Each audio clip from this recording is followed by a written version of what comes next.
Isaías, capítulo 48.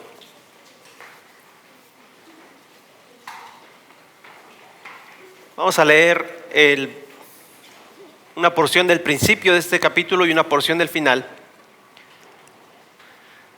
Dice así la palabra de Dios: Oíd esto, casa de Jacob, que os llamáis el nombre de Israel, los que salieron de las aguas de Judá, los que juran en el nombre de Jehová y hacen memoria del Dios de Israel, mas no en verdad ni en justicia, porque de la santa ciudad se nombran y en el Dios de Israel confían. Su nombre es Jehová de los ejércitos.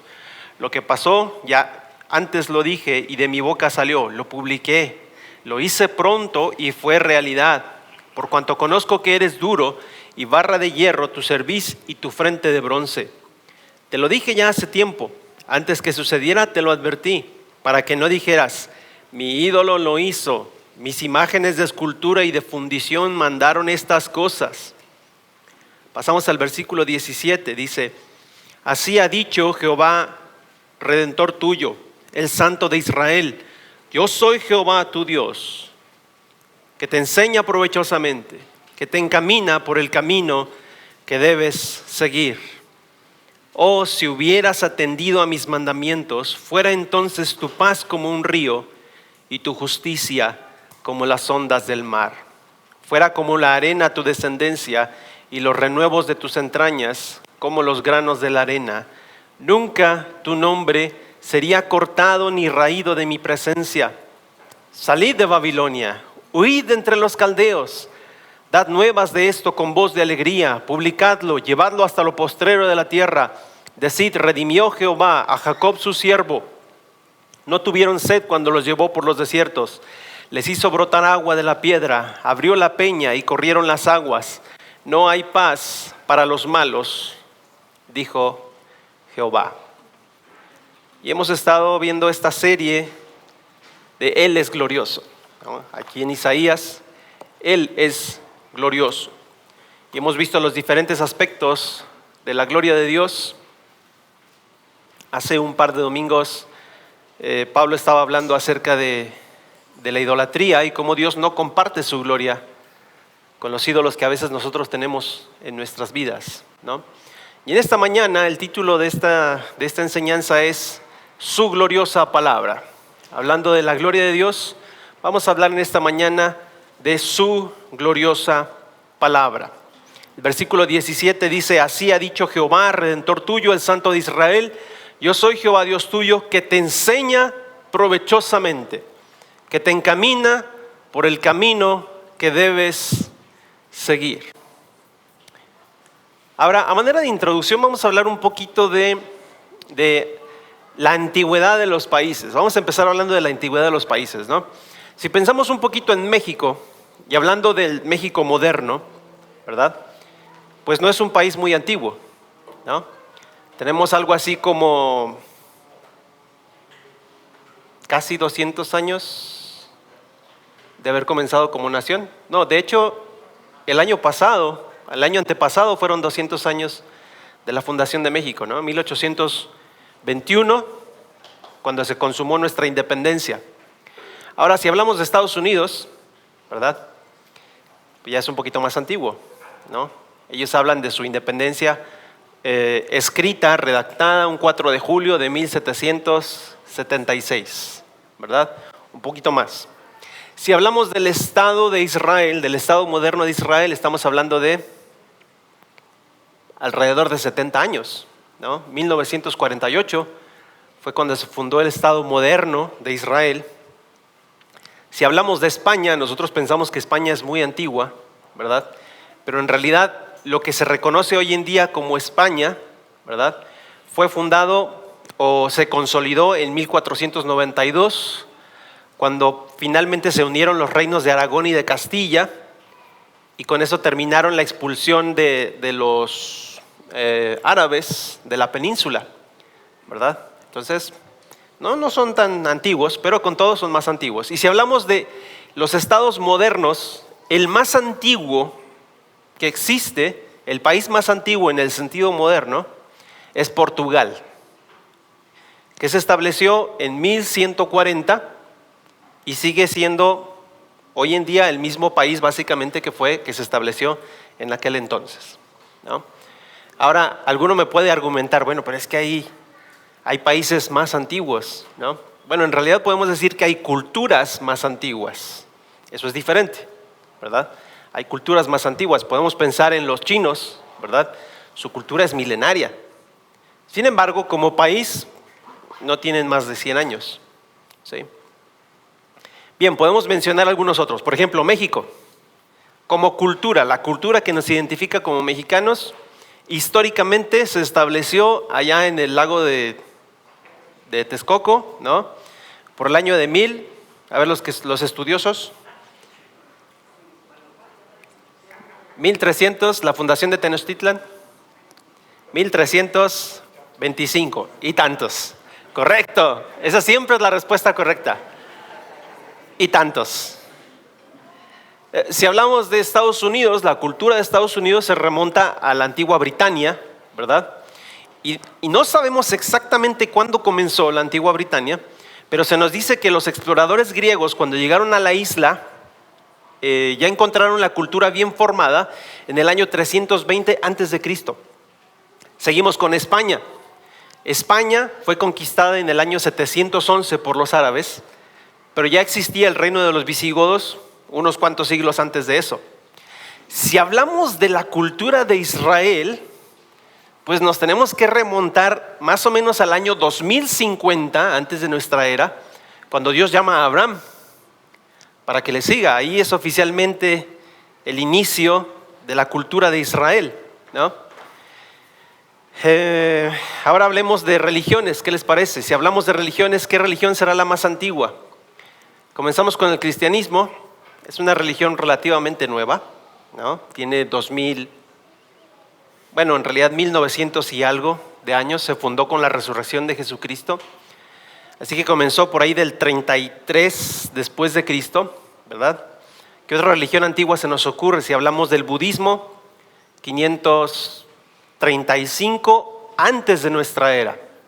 Así que es 500 años más antiguo que el cristianismo. Si hablamos del judaísmo, ¿verdad? ¿Cuándo fue establecido el judaísmo? Cuando se estableció la ley religiosa que rige el judaísmo.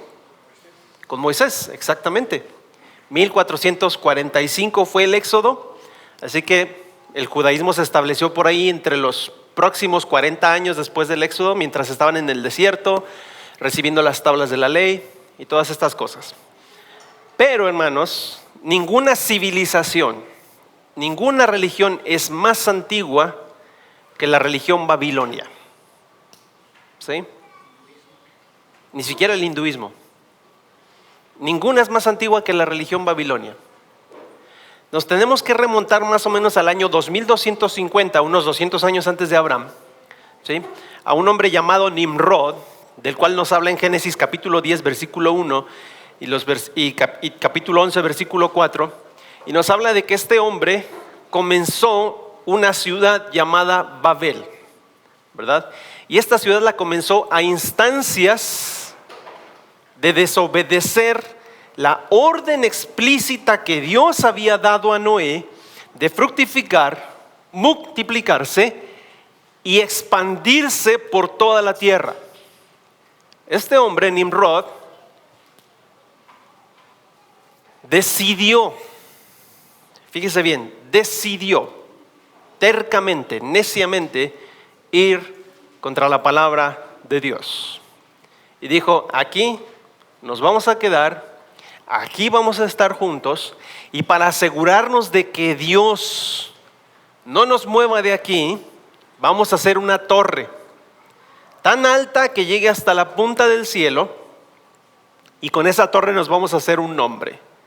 Y las razones por las que hicieron esa torre pueden ser muchas, ¿no? Pero vamos a preguntarles a los niños. Por aquí hay algunos niños. Niños, ¿ustedes saben por qué los antiguos hicieron la torre de Babel? ¿No? ¿No? A ver, por allá. ¿Algún otro? ¿Un jovencito? ¿Un adolescente? ¿Por qué los antiguos hicieron la torre de Babel? A ver, chicos, ayer estaban bien filosos. Porque querían llegar al cielo. ¿no? Una vez un ingeniero árabe me dijo, mira hermanos, la verdad es que hicieron la Torre de Babel porque la piedra estaba muy cara. Entonces, eso dijo el ingeniero. Pero con la edificación de esta torre, que pretendía llegar al cielo y que pretendía ser un hombre, ¿sí? Todos los edificios de aquella época, de aquel entonces, tenían un trasfondo religioso. Se conocen como sigurats, ¿sí? Todavía hay sigurats que datan de hace 2000, casi 3000 años, ¿no? Si la Torre de Babel existiera hoy en día, pues tendría más o menos unos 4200 años de haber sido edificada, más o menos aproximadamente. Pero siempre tienen un propósito religioso estos sigurats, y los historiadores nos dicen que fue con Nimrod y su esposa Semiramis que comenzó la religión antigua de los misterios babilónicos. No me voy a meter mucho en esos detalles, ¿sí? Pero solamente quiero que usted entienda que esta es la religión más antigua y que esta señora basó su religión, esta Semiramis basó su religión en la promesa de Dios que estaba en Génesis capítulo 3 versículo 15. Génesis 3:15 dice, y pondré enemistad entre ti y la serpiente, y entre tu simiente y la simiente de la mujer. Y entonces, esta te herirá en la cabeza y tú le herirás en el calcañar. Hoy nosotros sabemos que esto se conoce como el protoevangelio. Es la primera vez que se anuncia, en toda la Biblia, es la primera vez que se anuncia la venida del Señor Jesucristo, ¿sí? Al hablar de la simiente de la mujer, está hablando de una descendencia exclusiva de la mujer. Y nosotros sabemos que el único ser humano que ha descendido exclusivamente de una mujer sin intervención de un hombre es Jesucristo, ¿sí? Pero esta mujer nefasta tomó esta promesa y la falsificó. Pretendió, después de que su esposo tuvo un accidente o desapareció, no me acuerdo exactamente, no sé los detalles, pero ella pretendió que su embarazo era producto de una cuestión divina, que ella no había conocido a hombre en ese embarazo, y entonces ella dijo que ese hijo era Dios, era una encarnación de Dios, era la promesa de Dios. Una astucia tremenda. Y con esta religión empezó el culto a la madre y el niño, ¿no? Este culto se diseminó por Egipto. En Egipto se le conocen como Horus y Seb, ¿verdad? Después podemos hablar de los griegos, que tienen su Venus y su Cupido, ¿verdad? Para los que les encanta el San Valentín y les gusta todo eso del Cupido, sí, hay paganismo ahí, hay paganismo, ¿eh? Y después continuó extendiéndose por muchos lados. Llegó a las costas de Palestina, llegó con los filisteos, ¿verdad? Que era el culto del dios Dagón y su madre. Tenemos constancia de eso en el libro de 1 Samuel. Pero no solamente se extendió por los países paganos, sino que como el pueblo de Israel no cuidó la palabra de Dios, este culto se permeó entre ellos. Y pueden abrir sus Biblias ahí en Jeremías capítulo 17, versículo 18. Se nos habla de cómo este culto llegó a Israel. Jeremías 17, 18 dice, 7, no 17. Ahí en las pantallas, 7, 18. Dice, los hijos recogen la leña, los padres encienden el fuego y las mujeres amasan la masa para hacer tortas ¿a quién? A la reina del cielo, y para hacer ofrendas a dioses ajenos y para provocarme a ira, ¿no? No solamente llegó a Israel, el reino rebelde del norte, también llegó a Judá, el reino que pretendía seguir a Dios. Este Judá al que está hablando Isaías en este capítulo, también se contaminó con eso. Ve ahí el libro de Ezequiel, capítulo 8, versículo 14.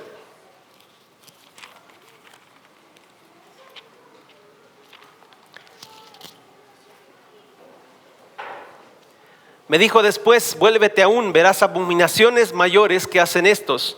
Y me llevó a la entrada de la puerta de la casa de Jehová, que está al norte, y he aquí mujeres que estaban ahí sentadas endechando. ¿A quién? A Tamuz. ¿Quién es Tamuz? Es el hijo de la reina del cielo. ¿Sí? Es el hijo de la reina del cielo. Entonces, lo que nosotros podemos entender de todo esto, hermanos, es que esta religión babilónica es la primer religión idólatra del mundo. La idolatría no existía antes de esto. Y Apocalipsis capítulo 17, versículo 5, la describe como el origen del sistema religioso pagano que llega a dominar el mundo entero. Vamos ahí, Apocalipsis 17, versículo 5 dice: y en su frente un nombre escrito, un misterio. ¿Quién? Babilonia la grande. ¿Qué cosa? La madre de las rameras y de las abominaciones de la tierra. Y la Biblia dice que este sistema pagano religioso se extiende por todo el mundo y todos los reinos de la tierra se contaminan con este sistema. Apocalipsis 18:3 dice: porque todas las naciones han bebido del vino del furor de su fornicación, y los reyes de la tierra han fornicado con ella, y los mercaderes de la tierra se han enriquecido de la potencia de sus deleites. Triste, ¿no? Seguramente usted ya ató cabos, ¿verdad? Y dijo: esto me suena conocido. Esto me suena conocido, yo sé de qué está hablando. Y si usted quiere que yo le ponga un nombre a esta Babilonia, no lo voy a hacer, porque la Biblia la llama Babilonia. La llama Babilonia, ¿sí? Y en realidad, aunque hoy en día tiene su manifestación muy interesante en un lugar concreto del mundo, en una pequeña ciudad concreta del mundo, no es esa Babilonia, es sencillamente una parte de todo el sistema mundial de idolatría, ¿sí? Le puedo decir que, por ejemplo, en Taiwán uno camina y encuentra por todos lados altares a una diosa madre, ¿sí?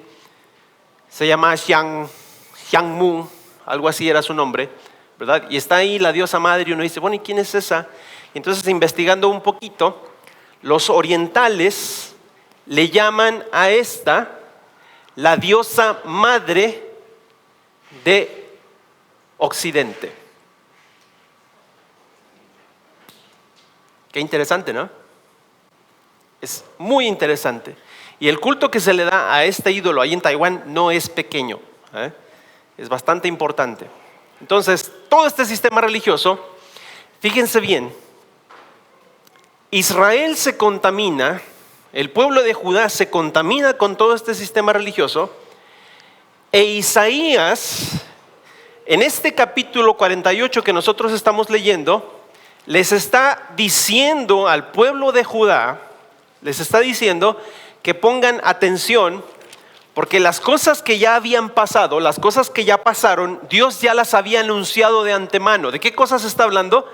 Del cautiverio del pueblo de Israel, de las naciones del norte, ¿sí? Fueron llevadas cautivos por los asirios, y le está diciendo en este capítulo: yo se los advertí, ¿sí? Y ahora ustedes están en la misma posición en la que están ellos. Ustedes están a punto de ser llevados cautivos porque son rebeldes y son duros de cerviz. Versículo 4 dice: por cuanto conozco que eres duro y barra de hierro tu cerviz y tu frente de bronce, te lo dije ya hace tiempo, antes que sucediera te lo advertí. Y está hablando del reino del norte. De mi boca salió, lo publiqué, lo hice pronto y fue realidad. Se los advertí y ya pasó. Versículo 6, lo oíste y lo viste todo, y no lo anunciaréis vosotros. Ahora pues te he hecho oír cosas nuevas y ocultas que tú no sabías. Si nunca lo habías oído, ni nunca lo habías conocido, ciertamente no se abrió antes tu oído, porque sabía que siendo desleal habías de desobedecer. Por tanto te llamé rebelde desde el vientre. Por amor de mi nombre diferiré mi ira, y para alabanza mía la reprimiré para no destruirte. Pero fíjese bien, este versículo le dice, ok, yo ya les había advertido al pueblo del norte. Lo dije y se cumplió.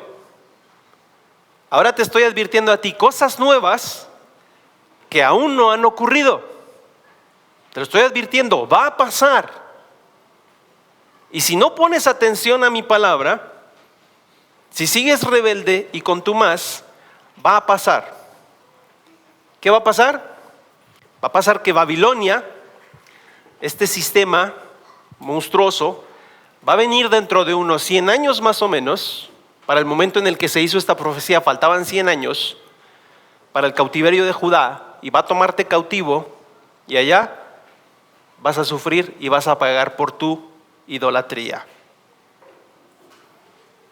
O sea, el pueblo de Israel está metido, el pueblo de Judá, perdón, está metido aquí en un tremendo problema.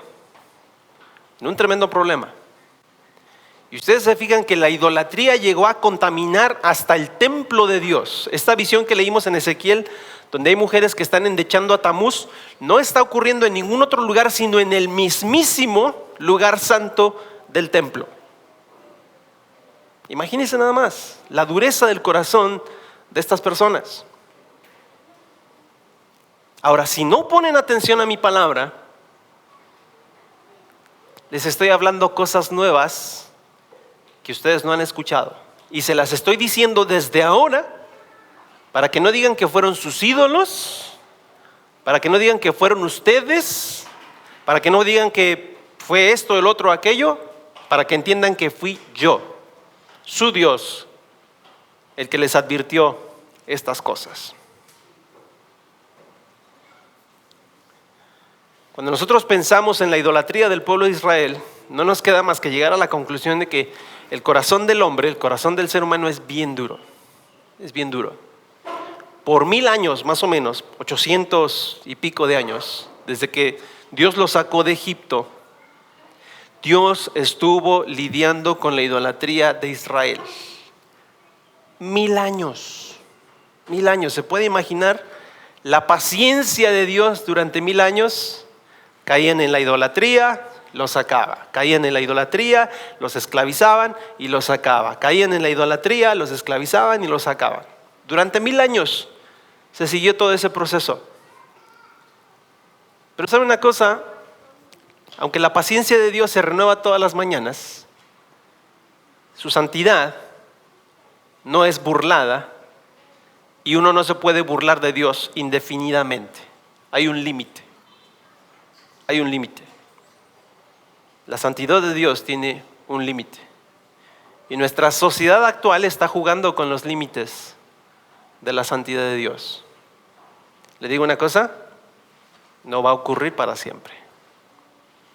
No va a ocurrir para siempre. Dios tiene misericordia, Dios tiene paciencia, Dios tiene amor, pero su paciencia tiene un límite, porque no hay nada que Dios aprecie más ni atesore más que su santidad.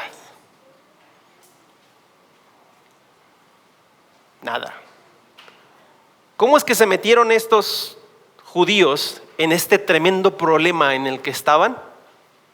Por rebelarse en contra de la palabra de Dios. Y fíjese, no solo se los está advirtiendo aquí 100 años antes de que sean capturados, sino que se les advirtió desde 700 años antes, allá en el Levítico, capítulo 26, versículo 14. Dios les dijo lo que iba a pasar. Levítico 26, 14.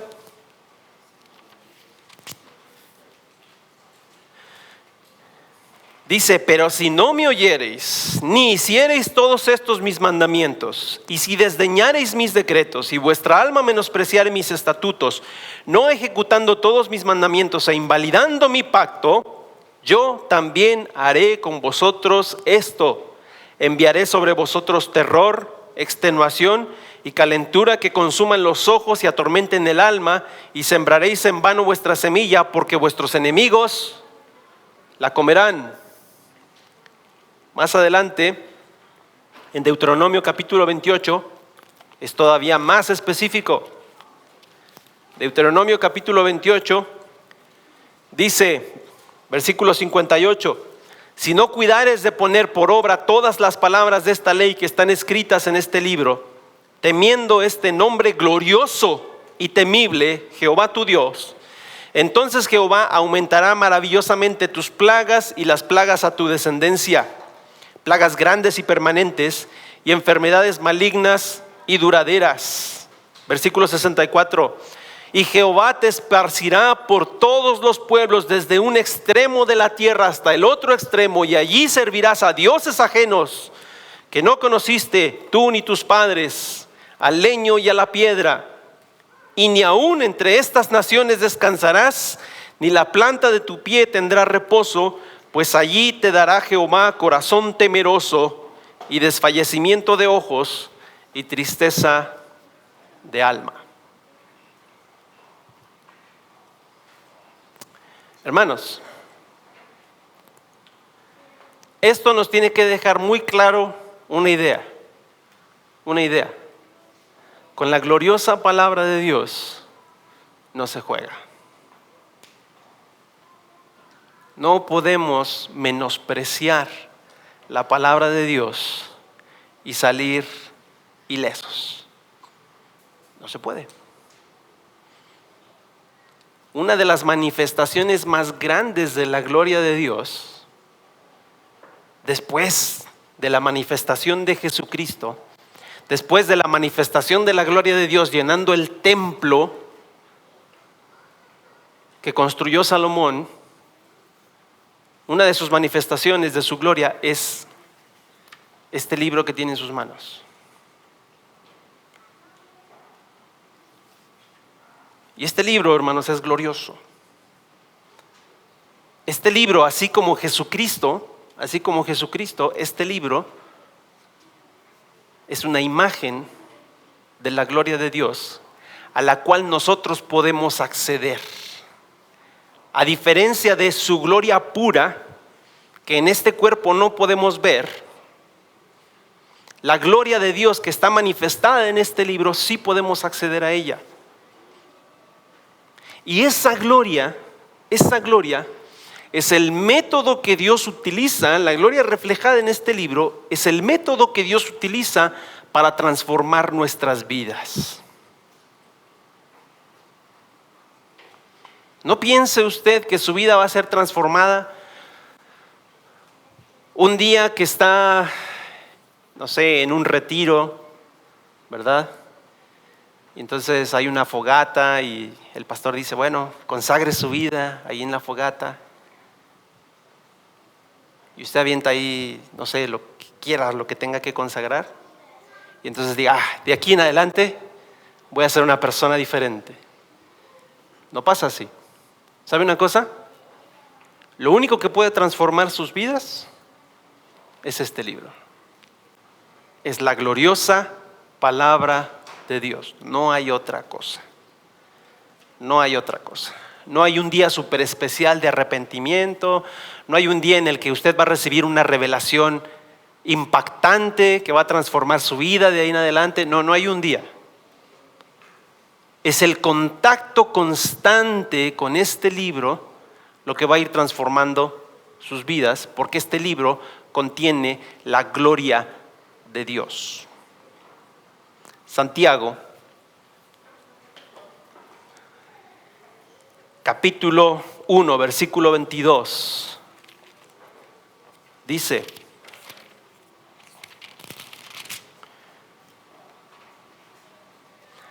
pero sed hacedores de la palabra y no tan solamente oidores, engañándoos a vosotros mismos, porque si alguno es oidor de la palabra, pero no hacedor de ella, este es semejante al hombre que considera en un espejo su rostro natural.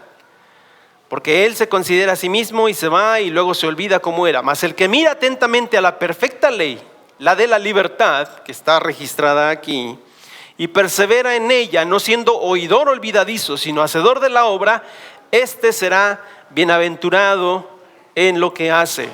Santiago nos está diciendo que la palabra de Dios es como un espejo que nos permite ver no solamente nuestras falencias, no solamente nuestras debilidades, pero es un espejo que nos permite ver cómo deberíamos de ser delante de Dios. ¿Cómo lo hace? Manifestándonos la gloria de Dios a través de Él, en el ejemplo de Jesucristo. Y si vamos rápidamente a 2 Corintios 3:18, 2 Corintios 3:18 nos explica este proceso del que le estoy hablando.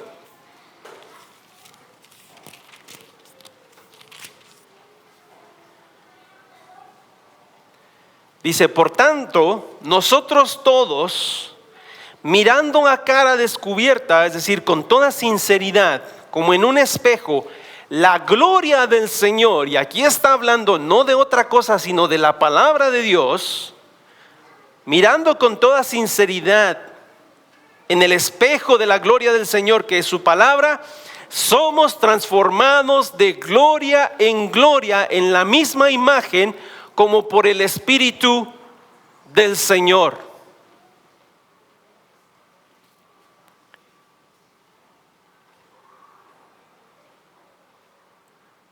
Es esta palabra la que nos reveló la existencia de Jesucristo. Es esta palabra la que nos reveló su vida perfecta, su vida santa, su muerte por nuestros pecados, su resurrección que venció el poder del pecado y de la muerte, y por la cual ahora tenemos la promesa de una vida eterna en el Señor. Es esta palabra la que nos reveló estas cosas. ¿Hay alguno aquí a quien se lo haya revelado un ángel directamente? No. Es de esta palabra de donde obtenemos esa información. Es esta palabra entonces la que contiene la gloria de Dios, que puede transformar sus vidas. Fíjese cómo dice 2 Corintios: somos transformados de gloria en gloria a la misma imagen. Es un proceso gradual que implica, hermanos, pasar tiempo en la presencia de Dios. Le digo una cosa, nadie puede pasar tiempo en la presencia de Dios si no está pasando tiempo con la palabra de Dios. Es imposible. Es imposible. Usted puede tomar un tiempo de adoración y de estar cantando y sentir muy bonito en su corazón, pero eso no es estar pasando tiempo en la presencia de Dios. La única forma en la que usted está expuesto a la gloria de Dios directamente, como si de un material radiactivo se tratara, es cuando usted abre la palabra de Dios y abre su corazón para que le afecte profundamente. Así nos dice la Biblia, a cara descubierta, se quita las caretas, se quita las pretensiones, se quita su velo de santidad, se quita su velo de perfección, o se quita su velo de vergüenza, se quita su velo de yo no puedo, se quita todos sus pretextos, todas sus excusas, se los quita de una vez y se sumerge en la palabra de Dios y le dice a Dios, tú dime quién soy. No permitas que mi vergüenza, que mis ideas mundanas, no permitas que mis excusas me definan delante de ti. Dime tú quién soy. Y dime tú. Y transfórmame tú en cómo quieres tú que yo sea. Es solamente en ese proceso, exponiéndonos a la palabra de Dios, que podemos encontrar cambio, que podemos encontrar libertad, que podemos salir de todos estos problemas que nos trae el menospreciar la palabra de Dios como lo hizo el pueblo de Israel. En este pasaje de Isaías 48, fíjese bien, Israel es confrontado. Hay tres cosas que son muy claras en este pasaje. Léalo con atención en su casa y las va a encontrar. Pero hay tres cosas. En este pasaje Dios confronta a los que dicen ser su pueblo, pero están endurecidos contra su palabra, menospreciándola, en primer lugar. En segundo lugar, les recuerda que el sufrimiento que van a pasar va a ser para purificarlos por causa de no haber obedecido la palabra de Dios. Y esto nos deja una enseñanza así breve, se la voy a decir de una vez, y es esta. Usted como hijo de Dios puede ser purificado de dos maneras.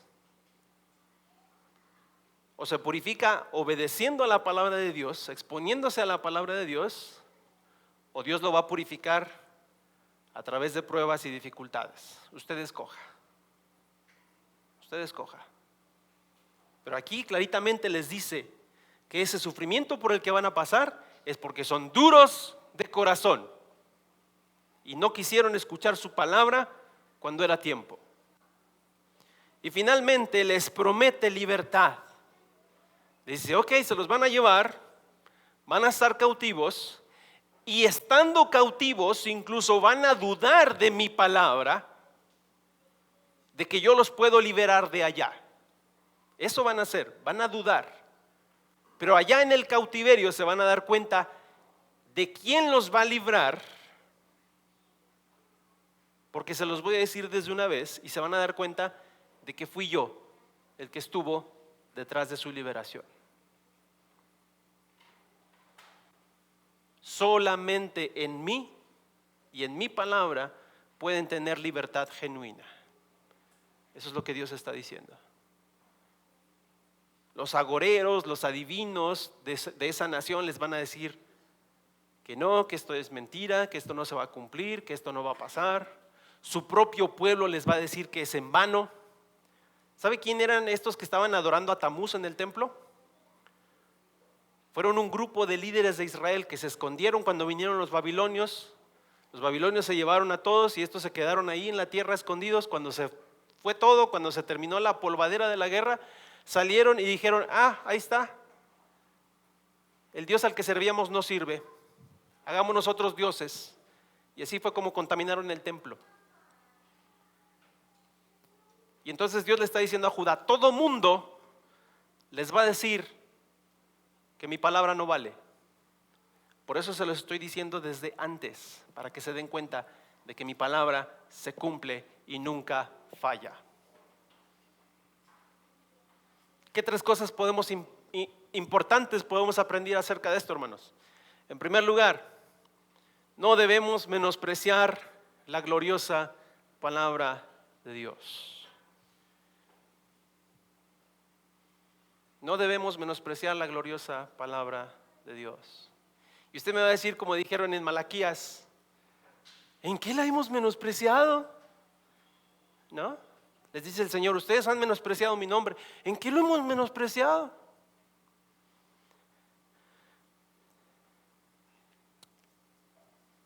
Le voy a hacer tres preguntas. Y usted se va a dar cuenta si menosprecia o no la palabra de Dios. Le voy a hacer tres preguntas. La primera pregunta es esta. ¿Qué es lo que usted cree? ¿La Biblia contiene la palabra de Dios o es la palabra de Dios?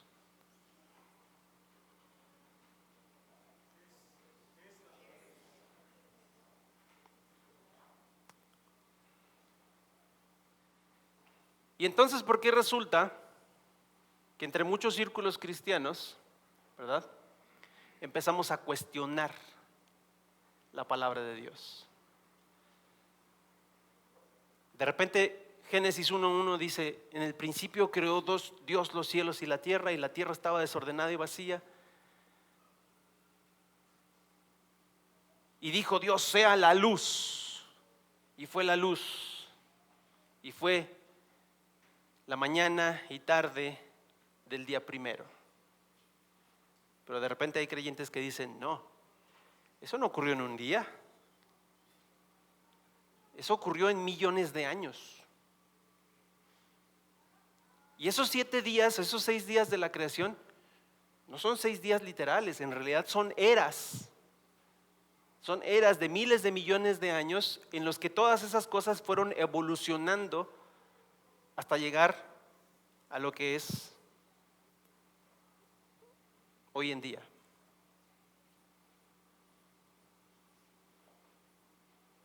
¿Qué es eso? Eso es cuestionar y menospreciar la palabra de Dios. Hermanos, si la palabra de Dios dice que en el principio creó Dios los cielos y la tierra y lo hizo en 6 días, así es como ocurrió. Punto. No tenemos por qué minimizar, no tenemos por qué quitarle valor a lo que la palabra de Dios dice. Recuerde usted una cosa, la palabra de Dios tiene poder sobrenatural. Y si Dios dijo que la luz existió 2 días antes de que existieran el sol y la luna, así fue, así ocurrió y no tenemos por qué cuestionarlo. Y sin embargo, el cristianismo moderno cuestiona la palabra de Dios. No, el libro de Isaías no pudo haber sido escrito en el año 589 de nuestra era, porque ahí está hablando de la invasión de Babilonia a Judá y eso todavía no había ocurrido. En realidad, el libro de Isaías no fue escrito por Isaías, fue escrito por otros escolares durante el exilio, cuando fueron conquistados. Entonces ya en el exilio vieron la conquista y lo pusieron como si fuera una profecía. ¿Qué es eso? Es menospreciar la palabra de Dios. Y vamos haciendo caso, hermanos, a todos estos eruditos bíblicos, supuestamente cristianos, que nos van diciendo aquí y allá. No, la Biblia no tiene la razón la tiene la evolución. No, en la Biblia no hay profecías, es mentira, solamente hay datos que se van recopilando después de que ocurren. ¿Y nos llevan a qué? A cuestionar y a menospreciar la palabra de Dios. Hágase un favor, nunca le haga caso a un teólogo que minimice, que menosprecie, que ridiculice lo que la palabra de Dios dice tajantemente.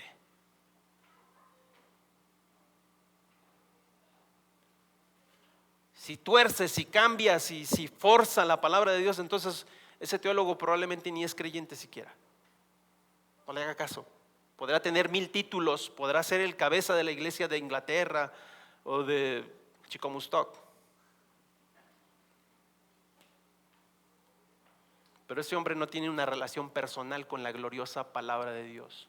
Su vida no ha sido transformada, porque si lo hubiera sido, entendería el poder que hay en esta palabra y entendería que no hay límites para lo que Dios dice que puede hacer. No haga caso a esas personas. No haga caso a esos libros, no haga caso a esas teologías infames que metieron al pueblo de Israel en este problema. Segunda pregunta que le voy a hacer: ¿lee y medita en la palabra de Dios diariamente?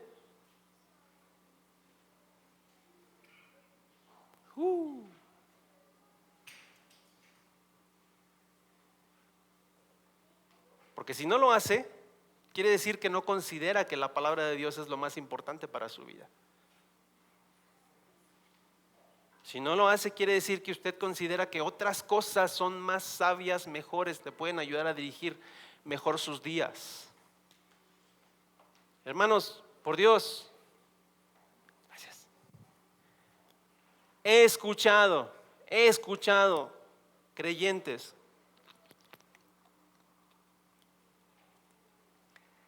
entablados en discusiones intensas sobre lo que tienen que hacer porque su horóscopo les dijo que tenían que hacerlo.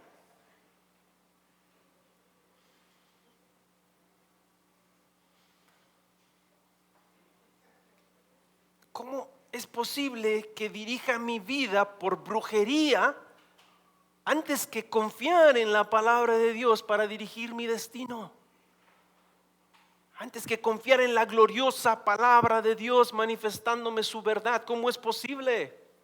Ahora fíjese bien, un estudio de Lifeway Research, esta casa que tiene, si usted tiene una Biblia electrónica en su teléfono, es muy probable que fue hecha por ellos, ¿sí? Encontró que más de las 2/3 partes de los cristianos que asisten a la iglesia no leen su Biblia a diario. Mire así alrededor. Y 2 de cada 3, por ejemplo, esta es una fila de 3, ¿no? Estas 2 filas no meditan en su Biblia todos los días.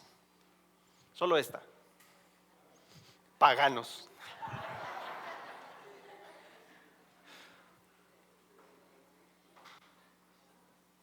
Es terrible. Ahora fíjese, ¿sabe qué es algo muy interesante de esto? Este estudio no solamente encontró eso, sino que le mencioné algo. Dice, dos terceras partes de los cristianos que asisten a la iglesia no leen su Biblia a diario. Los que no asisten a la iglesia son todavía menos los que leen su palabra, su Biblia. Así que ese cuentito de, no, yo en mi casa leo la palabra de Dios, no necesito ir a la iglesia. Falso, falso, más falso que un billete de 3 pesos. Los creyentes que no asisten a la iglesia leen todavía menos la palabra de Dios que los que sí lo hacen.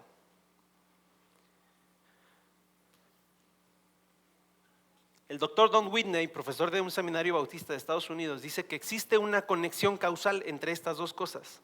Dice, cuando las personas no asisten a la iglesia, se olvidan de la gran importancia que tienen las escrituras en sus vidas y además pierden el incentivo de la exhortación mutua con otros creyentes. Una conclusión sencilla de esto, hermanos, es aléjate de la iglesia y te vas a alejar de la palabra de Dios. Y aquí están las estadísticas. La última pregunta que le voy a hacer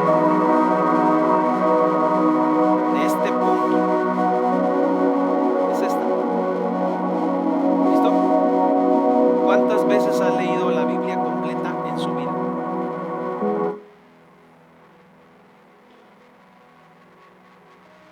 No le voy a pedir que levante la mano.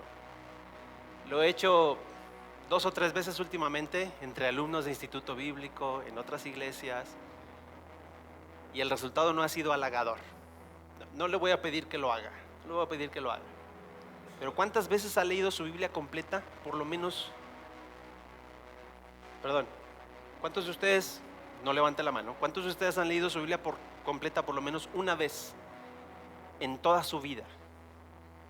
Una vez en toda su vida. ¿Sabe qué es lo que he encontrado? Más o menos, en una iglesia de 100 personas, 3 o 4 son los que han leído su Biblia completa. O sea que aquí que habemos 150, 200, habrían levantado su mano unas 6 personas. Díganme una cosa, ¿no es eso menospreciar la palabra de Dios?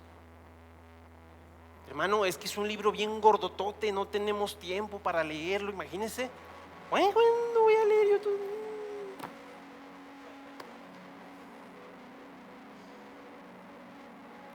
Pero ¿qué tal decir, hay maratón de Netflix esta noche?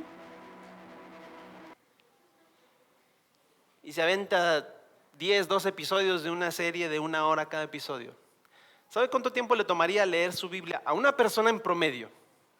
No de esos que tienen habilidades de lectura súper rápida. No. Una persona en promedio. ¿Sabe cuánto tiempo le tomaría leer su Biblia? Así de corridito. Entre 70 y 90 horas.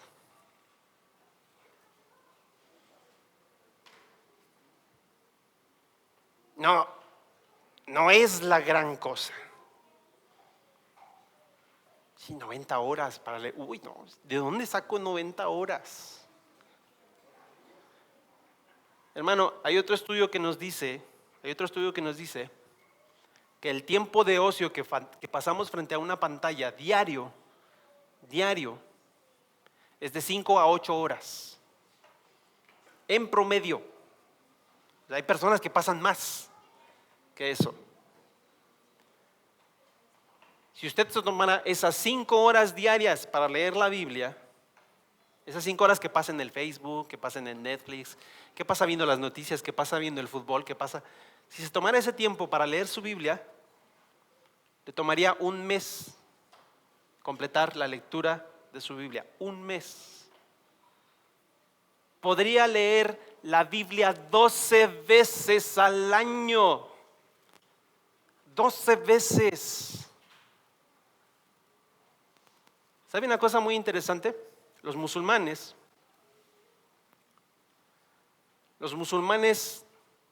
se creen el pueblo escogido de Dios, ¿sí? Pero para ellos hay otros dos pueblos muy importantes, los judíos y los cristianos. ¿Sabe cómo les llaman ellos a los judíos y a los cristianos? Nos llaman el pueblo del libro. El pueblo del libro. Yo creo que si se dieran cuenta del tiempo que pasamos con nuestras Biblias, nos cambiarían el nombre. Nos cambiarían el nombre. Nos llamarían el pueblo de la pantalla. Seguro. Seguro. Porque no pasamos tiempo con la palabra de Dios.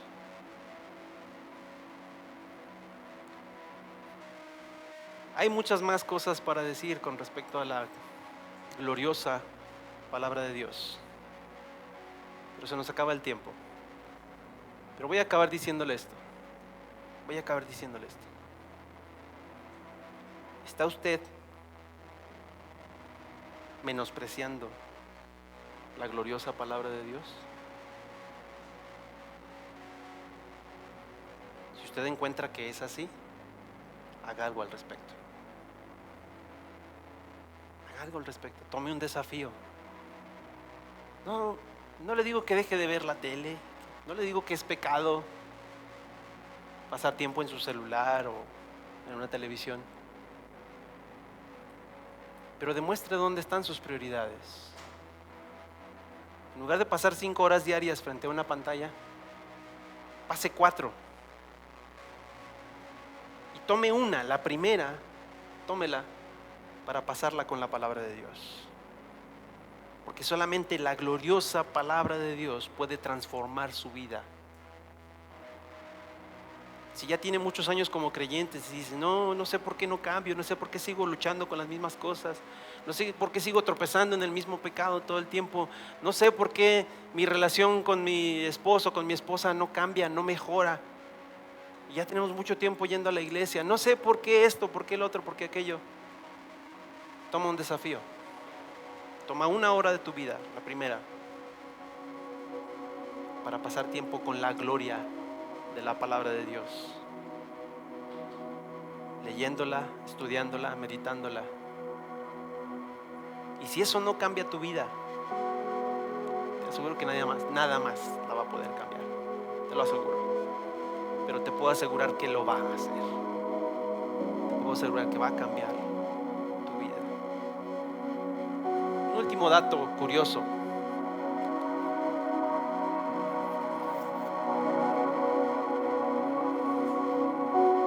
Hay un estudio que dice, que nos habla acerca del tiempo que le toma a una persona convertirse en un experto mundial en algo. El tiempo de estudio que le toma a una persona convertirse en un experto mundial en algo.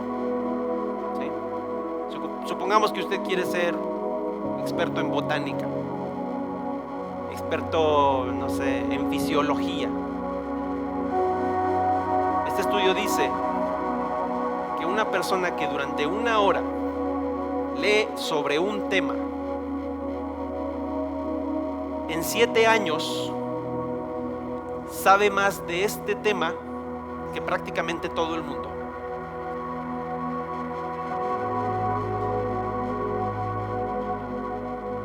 ¿No sería hermoso que Dios nos considerara a todos nosotros expertos en su gloria? Eso sería fantástico. Hermanos, ya nos dieron el apodo, el pueblo del libro. Hay que honrarlo, ¿no? Hay que honrar su gloriosa palabra, pasando tiempo con ella para ser transformados. Dios les bendiga.